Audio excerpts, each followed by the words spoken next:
Sí, 3 de la mañana, le damos la bienvenida al webinar Oportunidad de Inversión de Renta Fija Chilena de Credit Corp. Yo soy Alberto Menéndez, soy gerente de distribución institucional y estaré siendo moderador en esta presentación. Luego de por fin terminar un año tan atípico con pandemias, los coletazos del estallido social todavía se siente en el 2019, es bueno levantar la vista de los problemas y empezar a ver a dónde hay oportunidades para posicionar la cartera para el 2021. En ese orden de ideas les traemos a 3 expositores que hablarán del escenario macro para Chile, las oportunidades que hay en la curva soberana y el spread chileno. La primera persona que hablará será Carolina Godoy, que es la economista senior para Chile. Después hablará Alberto Silva, que es gerente de tasas y monedas, para luego finalizar con Rodrigo Barros, que es director de crédito local. Antes de comenzar la exposición, les cuento que habrá al final de la reunión una posibilidad de hacerle preguntas a los expositores. Ahí manden, a medida que se van ocurriendo en el chat, yo estaré haciendo una selección de las preguntas y se lo haremos al final. Y si después queda alguna pendiente, las podemos enviar al correo. Así que sin más, le doy la palabra a Carolina Godoy. Hola, buenos días. Primeramente agradecerle por su presencia y al equipo por la invitación a este webinar. En esta oportunidad les voy a compartir nuestra visión de Chile en el mediano plazo frente a un escenario actual donde si bien se han observado señales de alguna recuperación, aún persiste la incertidumbre sobre cómo va a ser la evolución de las tendencias hacia adelante. En esta primera slide, no sé si se puede ver bien ahí, lo que vemos es un heatmap del número diario de nuevos casos de coronavirus. Como verán, dentro del bloque LATAM, que está encerrado en una llave en la parte superior, Chile es el que más ha incrementado frente a la data del último mes. Dado esto, es que dentro del plan paso a paso, el pasado 10 de diciembre, retrocedió la región metropolitana a fase 2, y a esto se fueron sumando retrocesos donde ayer se anunció que 42 comunas entran a cuarentena total, lo que equivale a un 20% de la población del país. En este entorno, la movilidad claramente se redujo, como vemos en el gráfico inferior, que se observa este quiebre en la tendencia a cerrar brechas frente a lo que era, digamos, un periodo normal, que en este caso es medido por enero y febrero de 2020. Como ven, la brecha estuvo casi a punto de cerrarse, e incluso en almacenes y farmacias, la movilidad hacia almacenes y farmacias lo hizo. Y esta es una de las razones por este incremento más abrupto de contagios que vemos actualmente en enero.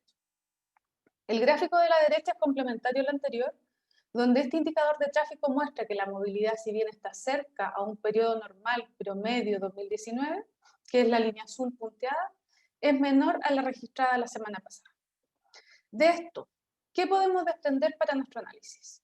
Con este seguimiento que nosotros hacemos de la actividad, vemos un claro impacto en las cifras de crecimiento que observaremos de aquí en adelante. Esto es PIB de cuarto trimestre y PIB primer trimestre de 2021.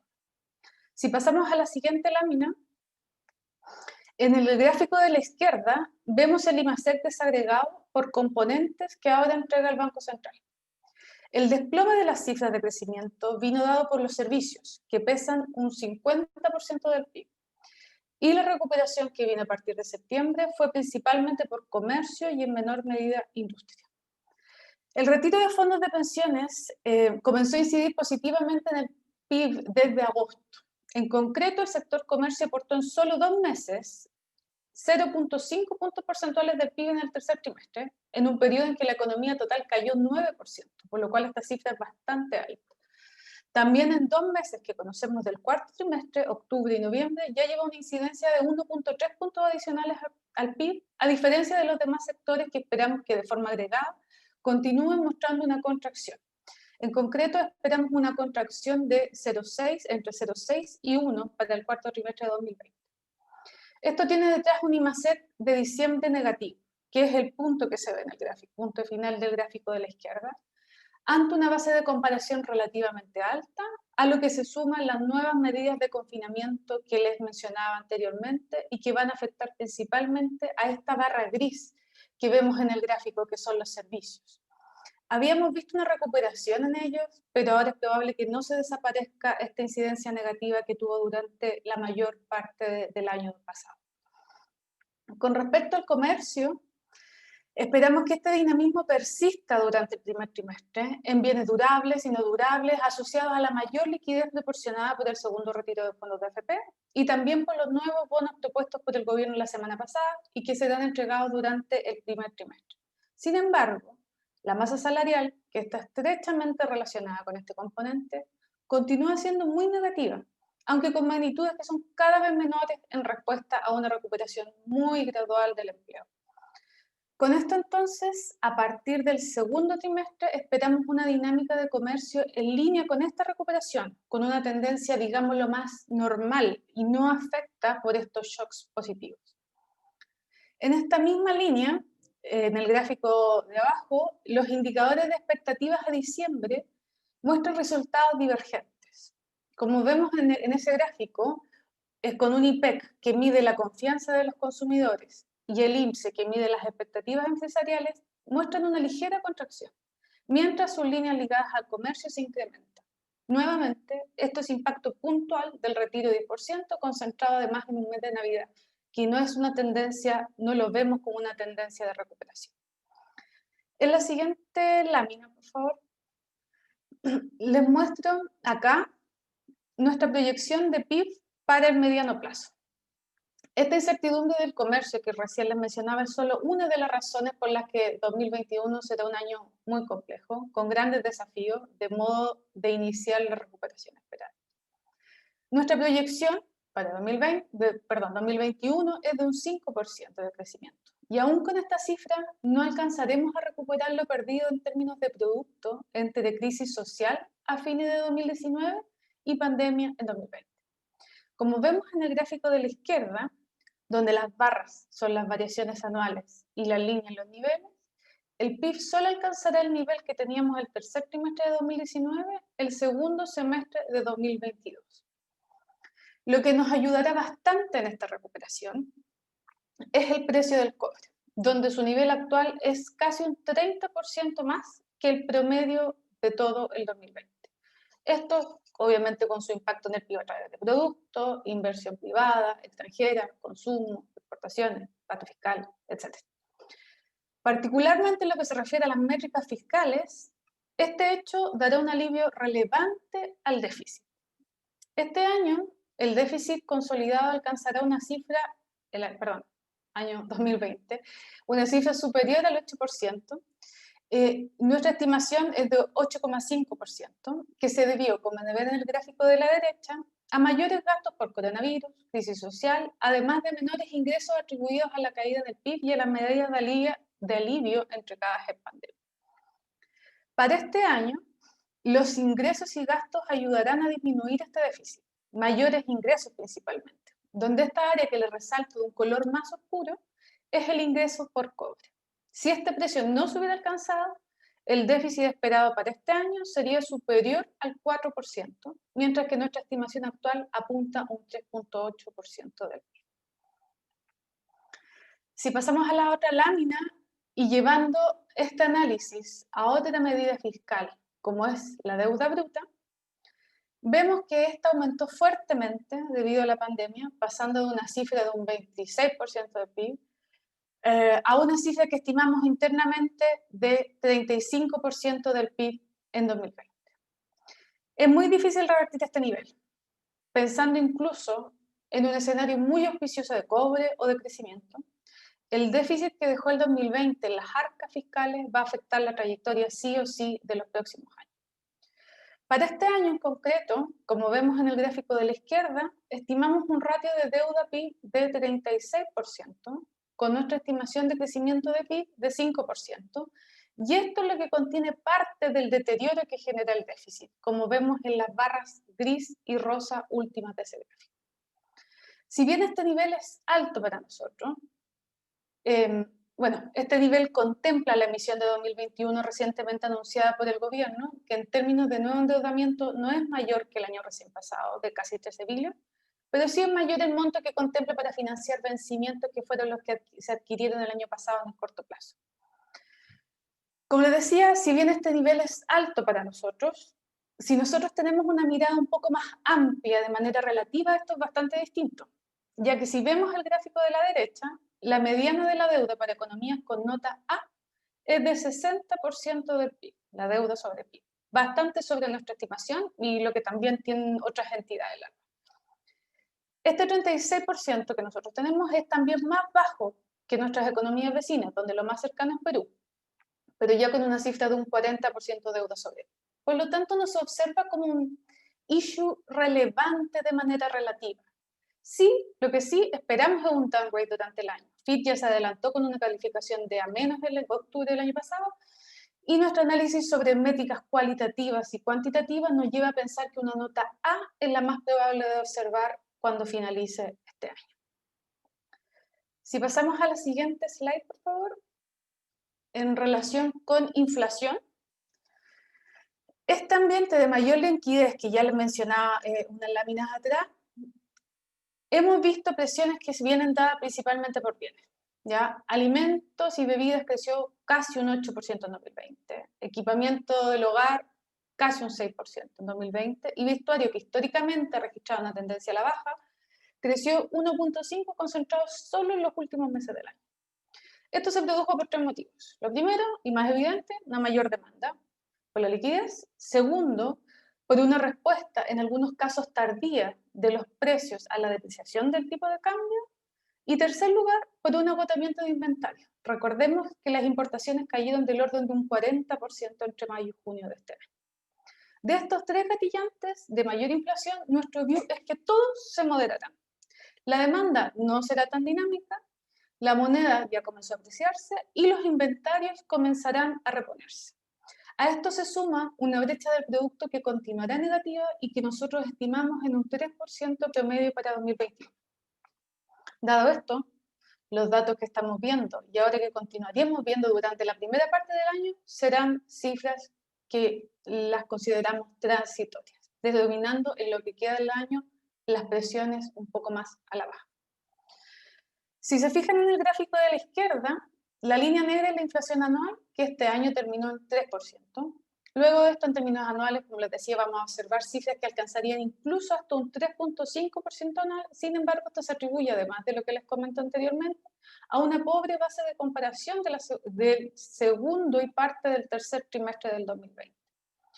Las expectativas de inflación están bastante alineadas entre la triple E y la EOF, y nosotros viendo un dato de 2.9% a fin de este año para ya converger al 3% en el segundo semestre de 2022. En la siguiente slide, y con respecto al tipo de cambio, como ya mencionábamos algo previamente, nosotros vemos un espacio de depreciación, pero sí que es bastante acotado frente a los niveles que ha alcanzado estos días y que provendría más por flujos que por fundamento. En el gráfico de la izquierda se encuentra la variación del tipo de cambio real desde el 2 de enero del 2020 al 4 de enero de 2021, un año prácticamente. Las barras rojas son las economías LATAM y en ese rectángulo está encerrado Chile. Si se fijan, es el único que se ha apreciado. De hecho, es de los más apreciados, solo superado por Australia, China, Indonesia. Por lo tanto, en esta visión comparativa, nos parecía el nivel de 700 sobreapreciado, ¿ya? Ahora bien, desde esa fecha se apreció algo sobre el 2% y que es lo que vemos en el gráfico de la derecha, donde las líneas punteadas reflejan los estimados por modelos de tipo de cambio real y nominal. El cierre ayer se ajusta bastante a nuestro modelo. Estos son los niveles FAIR a los que nosotros apuntamos en el corto plazo, con una apreciación muy acotada para los siguientes meses. En la tabla inferior es la sensibilidad que nosotros ocupamos para manejar los valores de acuerdo a sus principales drivers, que son el cobre y el CDS.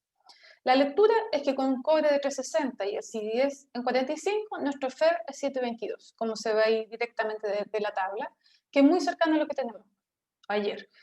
Claramente, si el precio del cobre continúa su tendencia al alza, como distintos sell side apuntan a nivel de 3.7 o incluso 4, la moneda se apreciaría, obviamente, y de momento nuestra visión alcanzaría a 715 pesos por dólar en el mediano plazo.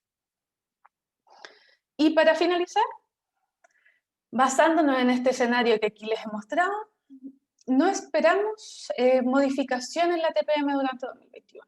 En el gráfico de la izquierda están nuestras expectativas y las que entregan también las encuestas de la AAA y la EOF. Hoy día salió la AAA terminando en 1,25 en vez de 1, esa es la única diferencia que hay en esta gráfica con respecto a la data de hoy. A pesar de haber observado de noviembre tasas swap al alza, estos incrementos son más evidentes en el largo plazo y que estuvieran asociados a la definición de elección presidencial en Estados Unidos. En tasas de plazos iguales o menores a 2 años hay cierta estabilidad, como se puede ver en la línea azul del gráfico superior derecho.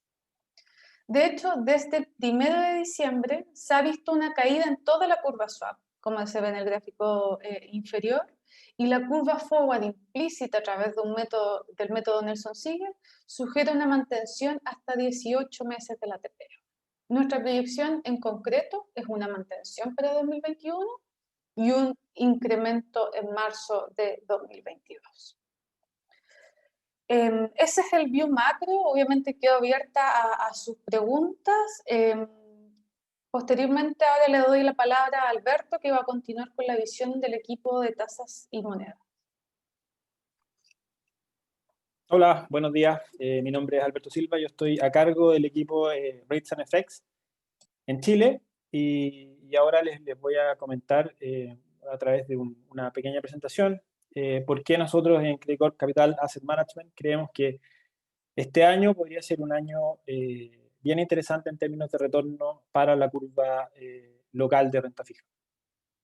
Entonces, primero acá, un poco de contexto global. Acá estamos viendo un modelo de flujo que lo que intenta es tratar de predecir hacia dónde se van a mover los flujos este año.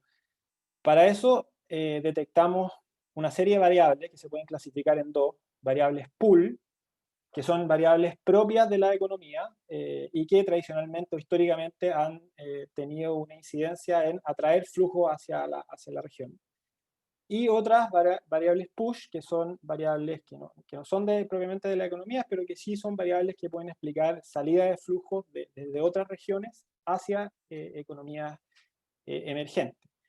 Entonces, rápidamente, el modelo lo que intenta hacer para las variables pool, por ejemplo, es un ranking entre la correlación de esa variable histórica con la capacidad que ha tenido en atraer flujo, por un lado, y después también se hace un ranking con respecto a las estimaciones de esa variable para este año. O sea, por ejemplo, la primera variable, PIB per cápita, vemos qué correlación ha tenido históricamente con los flujos.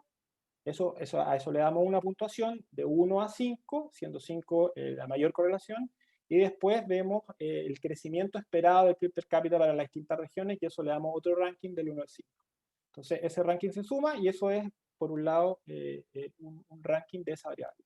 Y para las variables push, que no son propias de la economía, se hace el ranking de la forma de la correlación. Entonces, se suma todo el puntaje, y después podemos ver acá el resultado del modelo en donde que claramente Latinoamérica sale favorecido en términos de flujo. O sea, nosotros en la región deberíamos estar esperando, dado todas las estimaciones que tenemos y las correlaciones históricas de estas variables, deberíamos estar esperando un año mucho más benigno en términos de flujo de lo que fue el año pasado, donde en general lo que vimos fue outflows desde economías emergentes, principalmente también en Latinoamérica, hacia economías desarrolladas. Entonces, por un lado, esto es positivo, digamos, sobre todo para la renta fija latinoamericana, como pueden ver en el modelo, en donde este año podríamos esperar flujos desde otras regiones hacia esta región. Ya. Y ahora en términos locales, con respecto a nuestro escenario base en el cual estamos trabajando, dado todo lo que conversó Carolina acerca de la economía, nosotros pensamos que el Banco Central debería tener una mantención de la tasa actual en 0,5, el piso técnico, al menos durante todo este año, para recién comenzar una normalización de la política monetaria, probablemente el primer semestre del 2022. Esto es porque claramente todavía estamos enfrentando un año, vamos a enfrentar, digamos, un año bien desafiante en términos de crecimiento, con bastante incertidumbre acerca de los brotes, y todavía estamos observando también brechas de capacidad también bastante amplias. En términos de inflación, estamos esperando para este año un 2,9 y para el 2021 un 3, o sea, bien cercano a la meta del Banco Central. Entonces, en resumen, lo que vemos nosotros es un Banco Central que se va a mantener constructivo con una tasa en 0,5 para la renta fija local, además de que va a tener que seguir con las medidas adicionales que son para ayudar al crédito y a la liquidez del mercado. Sigamos con la siguiente. Ahora, cuando nosotros construimos nuestro modelo con nuestro escenario base y después lo contrastamos con lo que estamos observando en el mercado, podemos ver acá en el gráfico de la izquierda las curvas nominal y también la curva de UF, que son los puntos negros con respecto a nuestro modelo. Y lo primero que llama la atención, digamos, es que en la parte más, digamos, media o corta se ve un poco más ajustada y donde sí estaríamos viendo algo de más valor, digamos, donde se ve ya un poco de desajuste con respecto a lo que nosotros podríamos considerar un valor justo o fair, es en la parte más larga, justamente. Y si vemos después los gráficos de la derecha para explicar los movimientos que han tenido la curva aquí hoy versus un mes atrás, 3 meses, 6 meses, vemos claramente que en el caso de la curva nominal, la parte más corta ha estado más bien estable y es en la parte más larga donde vemos un empinamiento reciente que se produjo probablemente en el último trimestre del año pasado, por lo menos en el caso nominal, que algo se devolvió, digamos, en los últimos días de diciembre y en este inicio de enero, pero que todavía presenta, digamos, algo de oportunidad, digamos, en la parte más larga. Después vamos a hablar al respecto de por qué creemos que se produce eso, pero por el momento acá pueden ver el performance histórico de las curvas. En el caso de la UF, en el gráfico de la izquierda abajo, de la derecha abajo, perdón, vemos claramente cómo la curva, lo que llama la atención es cómo se ha movido la parte más corta en UF, y eso tiene que ver con una recuperación de las expectativas de inflación que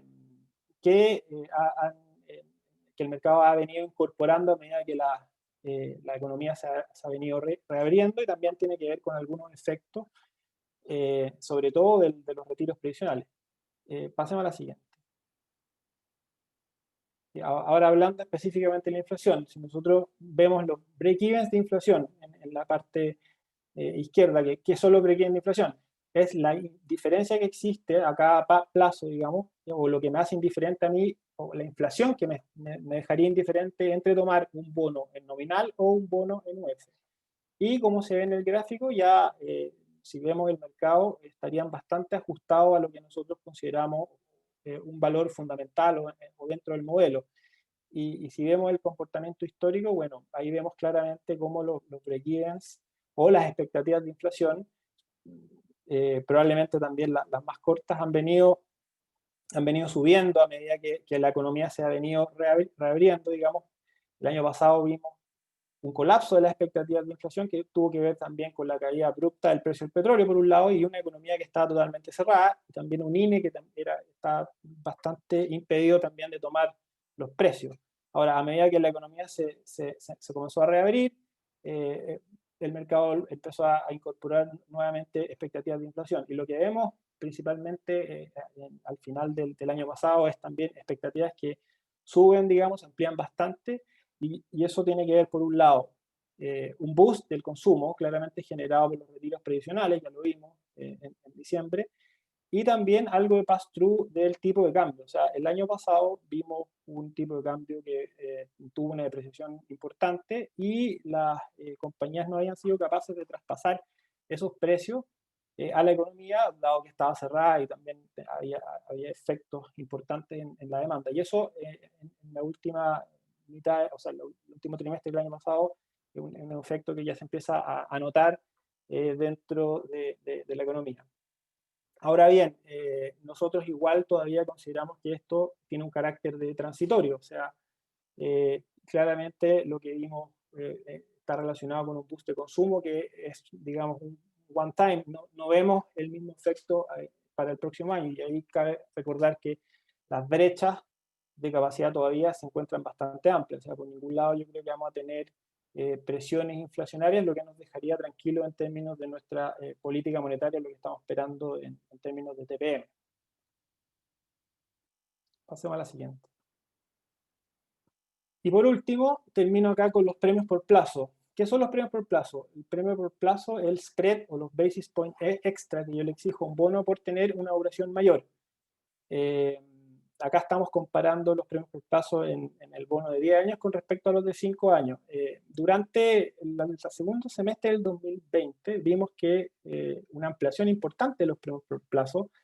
Si se recuerdan, o para los que participaron del webinar pasado, nosotros el año pasado estábamos recomendando más bien portfolios defensivos y no queríamos estar tan expuestos a la curva más larga, dado que veíamos que los premios por plazo todavía continuaban bien deprimidos y no estaban incorporando quizás todo el riesgo político que se avecinaba con respecto, por un lado, al plebiscito constitucional, y luego por algunas percepciones también de riesgo que han aumentado en el país. Pero si se fijan ahora en el gráfico de la izquierda, después de la ampliación de los premios por plazo, se encuentran en niveles bastante altos, comparables a los escenarios de estrés del año pasado, en marzo, donde empezamos el inicio, digamos, de la pandemia, que ocasionó una pérdida de liquidez en el mercado y gran estrés, y también en el año 2019, en donde, dado el estallido social, también vimos las curvas reaccionar con bastante rapidez.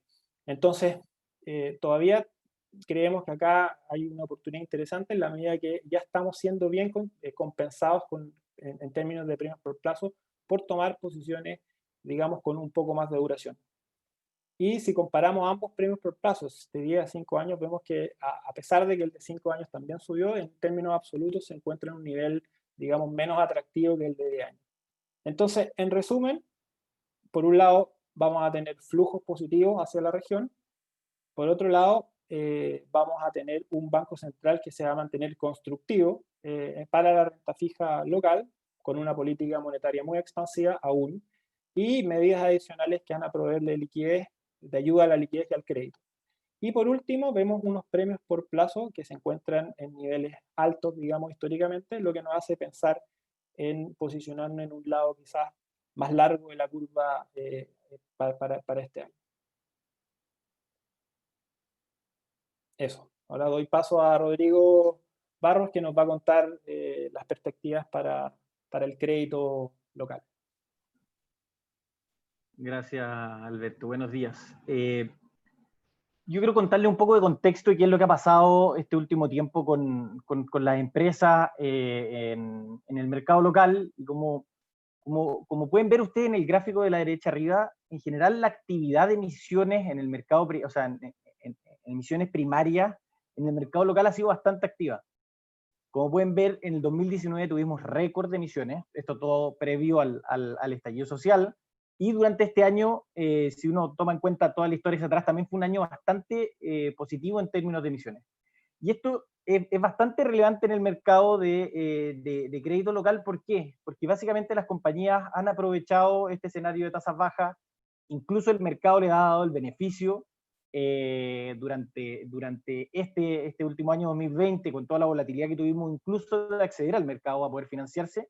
Y esto ha tenido como consecuencia a compañías con balances algo más sanos, no en particular con ratios de apalancamiento más sanos, sino que en general con necesidades de liquidez de corto plazo bastante menores, y accediendo a tasas más bajas. Y este es un fenómeno que se ve no solamente en Chile, sino que en la región durante el último tiempo. Yo creo que desde el 2014 a la fecha, lo que ha pasado en la región y en Chile en particular ha sido un crecimiento bastante bajo de la economía, con compañías invirtiendo muy poco y trabajando en los balances. Y eso en términos relativos para un inversionista de renta fija o de crédito en particular es bastante positivo. Como pueden ver, en los gráficos de abajo están aquí a qué tasas y qué spreads han financiado las empresas durante el último año. Como pueden ver, del 2014 a la fecha, básicamente hemos tenido un declive en las tasas a las cuales han salido las emisiones, lo cual es bastante positivo para las compañías, y los niveles de spread a los cuales se han financiado las empresas. Como pueden ver, el 2019 tuvimos el nivel más bajo, pero en el 2020 tuvimos un rebote, y esto ha sido principalmente por la necesidad de liquidez que también hemos visto en el mercado, y obviamente la volatilidad que tuvimos durante todo este 2020 y finales del 2019 con el estallido social. Ahora, ¿qué ha pasado con los spreads? Si uno mira, pensando de los niveles mínimos que veníamos del estallido social, y como pueden ver, tenemos dos grandes saltos. Uno, después de octubre del 2019 con el estallido, y el otro salto muy relevante durante marzo de este año. Ahora, ¿qué pasó entre medio? Acuérdense que durante noviembre del 2019 el Banco Central sacó bastantes medidas para entregarle liquidez al mercado, y eso volvió a ocurrir durante este año. A fines de marzo, principios de abril, el Banco Central salió con un paquete de estímulo, aparte de bajar las tasas, bajar la tasa de política monetaria. Además inyectó liquidez al mercado, uno, con la recompra de bonos del Banco Central, y dos, también con recompra de bonos bancarios. Eso generó un alivio en las tasas de los bonos corporativos, los bonos bancarios durante el mes de abril, los cuales fueron convergiendo, y además durante el mes de julio y agosto, y ahora durante diciembre, con el retiro del 10% de los fondos de pensiones, nuevamente el Banco Central salió a apoyar al mercado, con recompra también de bonos bancarios, entregándole mucha liquidez al mercado. Y si ustedes se fijan en el movimiento que tuvimos, sobre todo durante el primer anuncio de retiro de fondos de la AFP, el efecto en el mercado fue durante 1 o 2 semanas, y después del anuncio del Banco Central esto se devolvió y tuvimos un efecto casi mínimo gracias a toda esta inyección de liquidez que tuvo el Banco Central. Entonces, si se fijan en cómo se han movido los spreads en las distintas duraciones, como pueden ver, los bonos bancarios, que serían las líneas de más abajo, la naranja y la azul un poco más oscura, han vuelto casi a los niveles que teníamos pre-estallido social.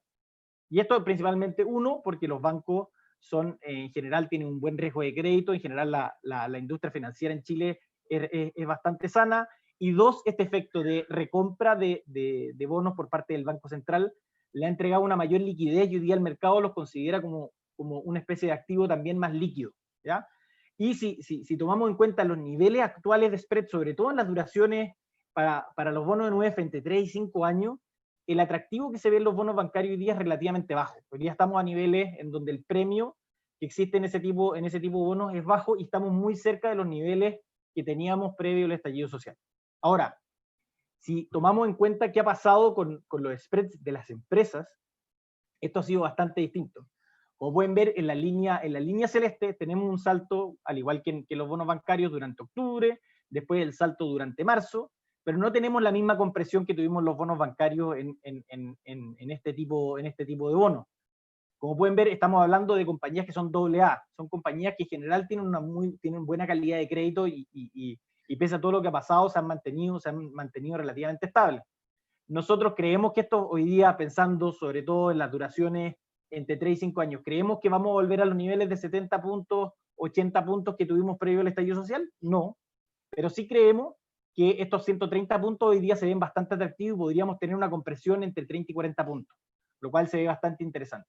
Y esto es más notorio aún, sobre todo en los papeles clasificación de riesgo promedio A. Como pueden ver, incluso en el gráfico de arriba a la derecha, en las duraciones más cortas, el sell-off que tuvimos y la necesidad de liquidez de algunos fondos hizo que estos bonos las tasas de estos bonos saltaran muy, muy fuerte. Bueno, aquí está cortado, pero ese punto llegó hasta los 1.600 puntos en un día durante abril, y esto se generó principalmente por liquidez, ¿ya? Hubo un estrés de liquidez durante esos días, en donde muchos fondos tuvieron que salir a liquidar posiciones, o sea, independiente del precio al que les tomaran, y por lo mismo tuvimos este shock de liquidez, generó un sell-off muy relevante, sobre todo en esas clasificaciones de riesgo. Hay que recordar que veníamos de un proceso en donde muchos de los fondos habían tenido bastante rescate, sobre todo después de la pandemia, durante el estallido social. Noviembre y diciembre del 2019 fueron meses bastante complicados para la liquidez del mercado. Por lo mismo, muchos fondos mutuos habían salido a vender parte de sus posiciones más líquidas, y quedaron con posiciones algo más líquidas, y que tuvieron que liquidarlas en ese momento también por necesidades de liquidez de corto plazo. Ahora, esto se devolvió rápidamente, pero hoy día el espacio que siguen teniendo estas compañías sigue siendo bastante grande. Hoy día, en duraciones 3 y 5, estos 300 puntos, o en papeles más cortos, incluso aún más, con una buena selectividad, yo creo que se puede generar bastante valor, y esto deberíamos verlo convergiendo. Nuevamente, yo no creo que volvamos a los mismos niveles, a los 120 puntos o 100 puntos que teníamos previo al estallido social, pero el espacio sigue siendo bastante grande. Ojo aquí, que no todas las compañías caen en el mismo saco, hay compañías que claramente pueden verse o se han visto más afectadas durante la pandemia, pero hay otras compañías que han andado bastante bien, incluso hay compañías que han accedido al mercado en el último tiempo y no han tenido problemas en refinanciar sus pasivos. En general, lo que hemos visto en este tipo de empresas es más que hacer una colocación normal en remate holandés en la bolsa, lo que han hecho es hacerlo de manera privada, pero en general con buena demanda y tampoco con tasas tan elevadas como para que le genere algún problema en el futuro por el interés de los bonos. Ahora, en este mismo contexto, ¿qué ha pasado con los depósitos a plazo?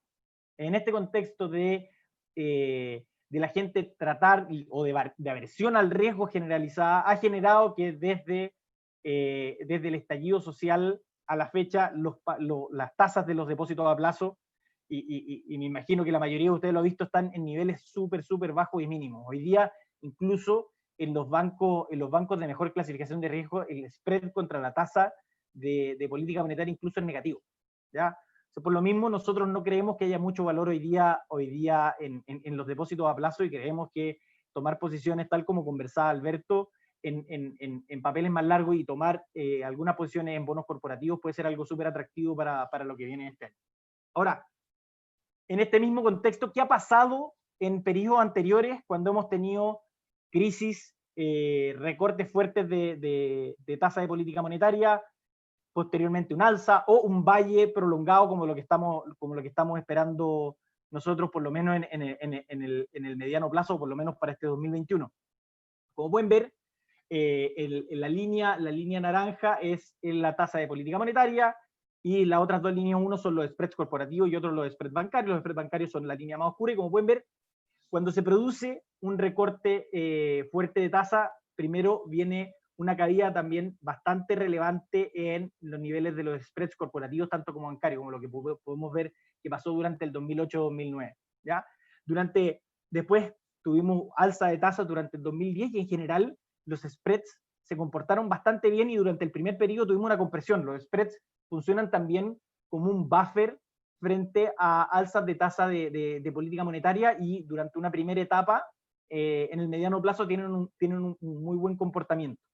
Podemos ver situaciones similares, por ejemplo, como lo que pasó en el 2012, en donde en el periodo que tuvimos, 2011-2012, tuvimos tasa de política monetaria relativamente estable, los spreads se comportaron bastante bien. Lo mismo lo podemos ver durante el 2017, parte del 2018, en donde tuvimos una compresión bastante relevante, hasta el 2019, y el estallido social, en donde tuvimos este salto, como pueden ver ahí, bastante explícito en la gráfica.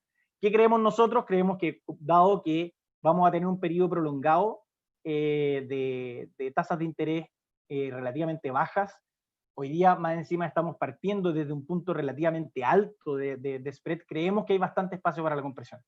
Y teniendo más apetito por riesgo, más búsqueda de tasas, porque tal como les mencioné anteriormente, hoy día los depósitos a plazo están en niveles mínimos. Esta búsqueda de tasa y búsqueda de algo más de riesgo, lo más probable es que haga que los niveles de spread se compriman hacia adelante. Dicho esto, tampoco creemos que esto va a ser ultra suave y que vamos a tener una compresión súper fuerte durante todo el periodo. Obviamente tendremos algo más de volatilidad, pero este devengo extra que entregan hoy día los bonos corporativos se ve bastante atractivo pensando en el mediano plazo. Ahora, dicho esto, pensando en nuestra parrilla de productos, hoy día nuestros fondos de tasa y moneda, tenemos dos fondos. El primero es el fondo renta estratégica, un fondo que ha tenido un súper buen performance en el tiempo. Este es un fondo más táctico, que se puede ir moviendo tácticamente en duración del portafolio, moviendo su porcentaje en corporativo bancario, tratando de buscar los mejores puntos de la curva y tratando de ir generando valor en el tiempo. Este es un fondo mutuo. El fondo E+ es un fondo que tiene como benchmark los fondos E de la AFP. O sea, si alguien quisiera tomar una exposición a duraciones más largas, tratando de asimilar lo que hacen los fondos E de la AFP, además con una exposición a renta fija internacional, este es un buen fondo en donde estar. Y por último, están los fondos de crédito, de crédito local. Acá tenemos 3 fondos que los tenemos divididos según el nivel de clasificación de riesgo o el riesgo que van tomando. El caso del fondo Spread Corporativo Local es un fondo que nosotros llamamos High Yield Local, con una clasificación promedio de A, que es donde yo les mostraba que hoy día estamos viendo bastante valor. Hoy día el fondo Spread cuenta con un devengo bastante atractivo, que está devengando al año UF más 1.8, lo cual se ve bastante interesante. En el caso de deuda corporativa Investment Grade, este es un fondo que para alguien que no quisiera tomar riesgo de crédito, hoy día también entrega un atractivo bastante interesante, por también lo mismo que les comenté. Acuérdense que los spreads de los bonos AA también siguen teniendo un premio bastante relevante. Este es un fondo que ha tenido muy buen performance el año pasado, pese a la volatilidad que tuvimos durante el año. Terminó el 2020 con una rentabilidad sobre el 7%. Y por último está el fondo de alto rendimiento, que es un fondo que mezcla ambos mundos. Uno, el high yield local, con también deuda privada, que también hace entregar un devengo bastante atractivo, y que el año pasado también tuvo muy buenos resultados, con un retorno cercano al 6%. Bueno, con esto damos término al webinar, y ahí, Alberto, si quieres, pasemos a las varias preguntas que hemos visto que han ido apareciendo. Sí, eso, gracias, Rodrigo. Hay varias preguntas, las voy a tratar de ir uniendo para que no se haga tan extenso. Primero, una pregunta para Carolina, con respecto al déficit estimado.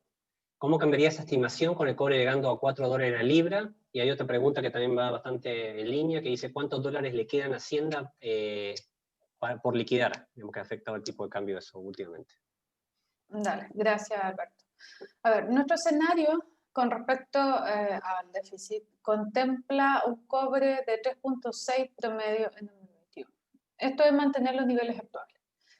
El cálculo que tenemos en general, los economistas más o menos transversal, es que por un centavo adicional de cobre impactan $20 millones adicionales a los ingresos. En esta línea, pensando en 40 centavos más de cobre, que en nuestro escenario impactarían 800 millones, lo que son aproximadamente un 2% adicional de ingresos, llevando el déficit alrededor de desde el 3.8 que tenemos estimado, en torno a un 3.5, 3.4%. Eso con respecto a la primera pregunta. Con respecto a la segunda, las ventas de Hacienda, la verdad, las ventas de Hacienda son por definición discrecionales, ¿ya? Para el mes de enero, lo que todos sabemos, anunciaron esta venta de 2 billones, de los cuales a la fecha se han vendido 0.3. Para el resto del año, nuestra estimación, no es de conocimiento, nuestra estimación es que va a haber una venta total menor a la observada de 2020, que fue de 15 billones, ante una necesidad también menor de financiamiento de gasto público. Algo menor que estos 15 billones es lo que esperamos, por lo tanto esto debería concentrarse solo en unos primeros meses del año. Perfecto. Una pregunta para Rodrigo. ¿Cómo crees tú que van a estar las compañías si es que tenemos un confinamiento más duro, que es algo que se está hablando últimamente? Sí, esa es una buena pregunta. A ver, yo creo que es súper difícil generalizar en el mercado en general. Yo creo que hay compañías que durante el primer confinamiento, que fue súper duro, y yo creo que este segundo va a tener algunas diferencias, se comportaron bastante bien, y como les dije anteriormente, yo creo que en términos generales la necesidad de liquidez de las empresas y en términos de vencimientos de corto plazo no son tan relevantes. Yo creo que las empresas han trabajado bien, pensando sobre todo en las empresas de buena clasificación de riesgo, sus métricas de liquidez y sus balances en el corto plazo, lo cual los deja relativamente cómodos. Ahora, hay caso a caso, hay que ir revisando. Aquí es súper difícil generalizar. Hay compañías que obviamente con estos lockdowns, sobre todo afectando, por ejemplo, si tuviéramos un confinamiento más duro en Santiago, obviamente el retail va a sufrir algo más, pese a todas las buenas ventas que han tenido en el último tiempo, pero algo sufrirían. Pero yo creo que han tenido un año duro y han sabido llevarlo, la mayoría de las compañías, y tal como te dije, hay varias compañías que han salido a refinanciarse en el mercado en el último tiempo, así que no estamos esperando mucho estrés. Yo creo que buena parte de las compañías que tuvieron problemas cayeron durante el primer semestre, y ya han tomado las medidas necesarias el resto de las compañías como para seguir adelante. y hay disposición también de controladores a hacer aumentos de capital. Yo creo que depende mucho y hay que ir caso a caso viendo qué puede pasar. Perfecto, gracias Rodrigo. Ahora una pregunta para Alberto. Ahí estaba mostrando que estiman que la TPM podría subir a principio del próximo año. ¿Cuál es el riesgo de que se adelante este comienzo de normalización? Por ejemplo, que la inflación de una sorpresa al alza. ¿Cómo es el riesgo? Sí, buena pregunta. Sí, la verdad que toda la inflación que hemos estado observando, quizás algo más alta, dada la estacionalidad. Normalmente estos meses, los meses finales del año y el principio de los años tienen un carácter estacionalmente bajo. Ahora, es verdad que hemos estado observando mayor inflación, pero creemos que eso tiene un carácter de transitorio, y principalmente yo creo por dos razones. Uno, son los retiros previsionales, que claramente hicieron un boost al consumo. Ahí vimos también algo de quiebres de inventario y cosas por el estilo. Y eso claramente no se va a repetir en la medida que no existan retiros previsionales adicionales. Y lo otro es también algo de pass-through que no habíamos observado hace ya un tiempo, y eso tiene que ver claramente que las compañías no habían tenido la capacidad de incorporar el mayor tipo de cambio, o sea, la depreciación que vivimos el año pasado, en los precios por la demanda. ¿Verdad? Si uno se fija, en general, las brechas de capacidad de la economía siguen bastante amplias, y de hecho recién comienzan a cerrarse ya hacia 2022. Y lo otro también es que tenemos un desempleo bastante alto aún, y todos esos motivos nos hacen pensar de que en general la política monetaria del Banco Central se debería mantener bastante expansiva, con la tasa en 0,5 al menos durante todo este año. Justamente eso también es lo que el Banco Central nos ha dicho. O sea, en el último comunicado vuelve a insistir en la mantención prolongada, digamos, o por gran parte del periodo de proyección, que son 2 años, en el nivel actual, y además de la mantención de las medidas adicionales para proveer liquidez y crédito. Por otra parte, también es lo que observamos en lo que está pensando el mercado. Si uno hace el ejercicio de sacar qué es lo que hay de trayectoria de TPM implícita en el mercado, en las curvas, también vemos que el mercado en su mayoría está esperando una mantención prolongada, o al menos durante todo este año, en 0,5. Lo cual creemos que va a ser súper constructivo, digamos, para la renta fija local. Perfecto, acá hay otra pregunta para Carolina. Se vienen muchas elecciones, y ¿cómo crees que la incertidumbre política va a afectar la inversión este año? Y también agregaría si tú crees que va a haber un nuevo retiro de los fondos de pensiones. En la medida que la incertidumbre política o social se continúe resolviendo por un canal institucional, creemos que en el corto plazo este tema podría tomar un rol secundario, con un impacto que sea más bien contenido en la actividad, ¿ya? Sin embargo, en este escenario, los inversionistas claramente podrían estar más cautos que en periodos normales, dada esta agenda política bastante abultada que viene para este año. De cualquier caso, la inversión este año va a crecer. Va a crecer cerca, la estimación del Banco Central es algo superior a un 7%, la de nosotros está más cercana a un 8%. Eso es la línea con respecto a la inversión. Con respecto al tercer retiro, no lo tenemos contemplado en nuestro escenario. De momento vemos una probabilidad bastante menor a un tercer retiro. Y ahí tendríamos que ver nuevamente estos impactos que les comento en relación principalmente al comercio, en la línea sectorial. Muchas gracias. Hay cada otra pregunta para Rodrigo. ¿Cuál es tu estimación de retorno esperado para los productos de spread? Esa es la pregunta del millón. A ver, nosotros, tal como les comenté, existe una buena probabilidad de compresión de spread. Tal como les comenté en la presentación, o sea, durante la presentación, en los papeles AA nosotros creemos que existen 30 basis de premio hoy día que se podrían ir comprimiendo. En el caso de los A, esto también podría ser superior, incluso cercano a los 100 puntos. Ahora, va a depender la duración en donde uno esté, en donde esté posicionado, pero sí creemos que este spread sumado a una inflación cercana al 3% durante este año podríamos llegar a retornos relativamente atractivos durante el año, sobre todo pensando en estas categorías que tienen premios. Si uno estuviera posicionado en bonos bancarios, nosotros creemos que no existe mucho premio hoy día en ese segmento, pero sí en los bonos corporativos. Es difícil cerrarse con un número, pero pensando en términos cuánto es la expectativa que uno tiene de compresión de spread sumado al devengo de la inflación, pensando en que la mayoría de la deuda corporativa es en UF, yo creo que podemos llegar a un retorno razonable durante el año. Perfecto, muchas gracias. Bueno, esas son todas las preguntas que tengo. Si alguien se queda con alguna duda adicional, por favor, puede mandar un correo a su representante y con gusto lo contestamos. Así que con esto damos fin al seminario. Muchas gracias por tu participación. Muchas gracias. Muchas gracias a todos.